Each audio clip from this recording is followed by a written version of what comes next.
At 32 weeks pregnant, I arrived at the maternal fetal clinic with a folder, a water bottle, and the kind of fear you learn to fold neatly so other people do not call it drama. The receptionist looked at her screen, then at me, and said my appointment had been canceled 3 days earlier. I showed her the reminder on my phone. I showed her the printed referral.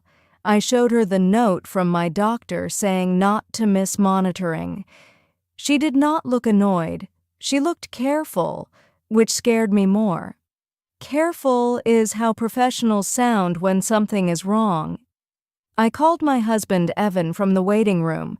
He did not answer because he was at his mother's house helping set up balloon arches for her grandmother's shower. Patricia had invented the event after I asked Evan not to leave me alone on appointment days.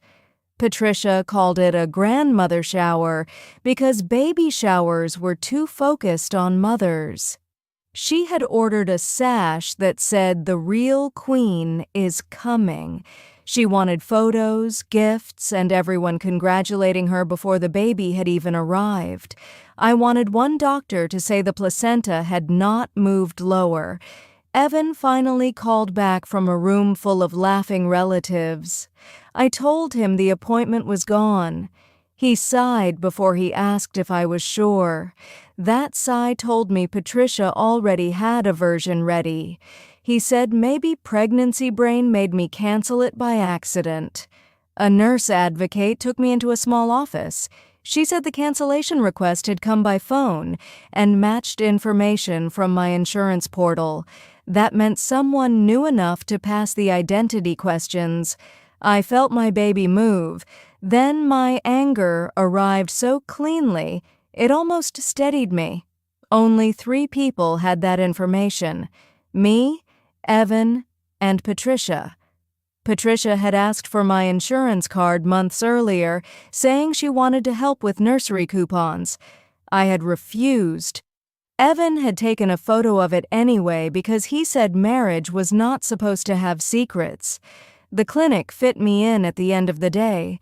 Nothing dramatic happened on the monitor, which made everyone else relax. It did not make me relax. A medical appointment had been stolen from me, and the theft was being dressed up as forgetfulness before I even got home. By dinner, Patricia had posted in the family chat that I skipped another appointment and blamed Evan. Another appointment. As if there had been a pattern, as if she had been waiting for a phrase that made me sound unstable enough for everyone to stop asking questions. Evan came home carrying leftover cupcakes from his mother's party. He placed them on the counter like peace offerings. Then he asked me to apologize for scaring everyone. I asked who canceled the appointment. He said the clinic probably misunderstood. That was when I knew he already knew.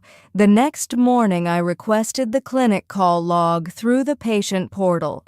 I also changed my password, removed Evan's saved access, and called the insurance company. I did not yell. I did not accuse. I started closing doors people had mistaken for invitations. The insurance representative could not tell me everything, but she could confirm a login from a new device the same morning the clinic cancellation happened. She asked if I wanted to flag the account. I said yes before she finished the sentence. Patricia came over with a basket of baby blankets and the confidence of a woman who expected forgiveness to be automatic. She said pregnancy made women forgetful, and she had only been trying to keep the family calm.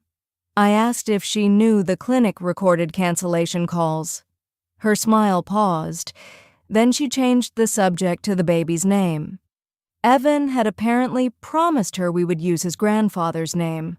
I said medical decisions and names were not prizes for the loudest grandmother. Patricia's hand tightened around the blanket basket until the ribbon bent. The clinic called 2 days later. The advocate said the written log was ready, and there was also a voicemail recording because the cancellation had gone through the after-hours line first.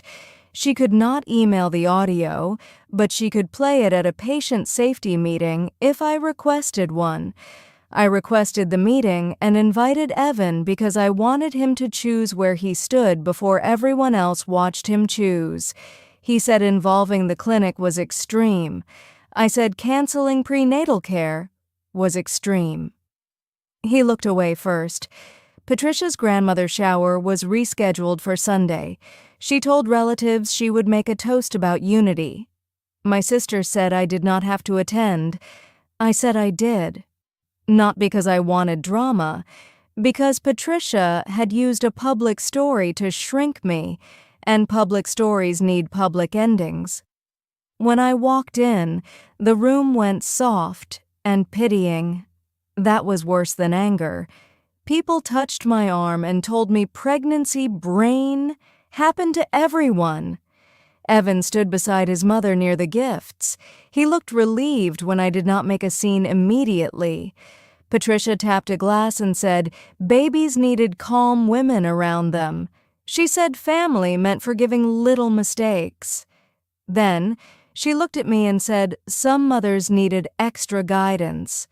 Everyone laughed softly because they thought cruelty with cupcakes was still manners. My phone rang before I could answer her. It was the clinic advocate. Exactly when the patient safety meeting had been scheduled. I put it on speaker because Evan had refused to come. I asked the advocate to confirm who had canceled my appointment. The advocate did not say Patricia's name first. She played the after-hours recording. The voice was unmistakable, polite, firm, a little impatient. It said she was calling for her daughter-in-law Olivia and needed to cancel because Olivia was too overwhelmed to handle another appointment. Then the advocate read the log. The caller identified herself as Patricia, confirmed details from my insurance portal, and requested cancellation. The room did not explode. It emptied of sound. Patricia's balloon ribbon slipped from her hand and brushed the floor. Evan said his mother was probably trying to protect me from stress. I asked if he gave her my insurance login. He did not answer. Patricia did. She said husbands and mothers should not be locked out of important decisions. That was the confession under the confession. My sister stepped beside me with her phone already recording.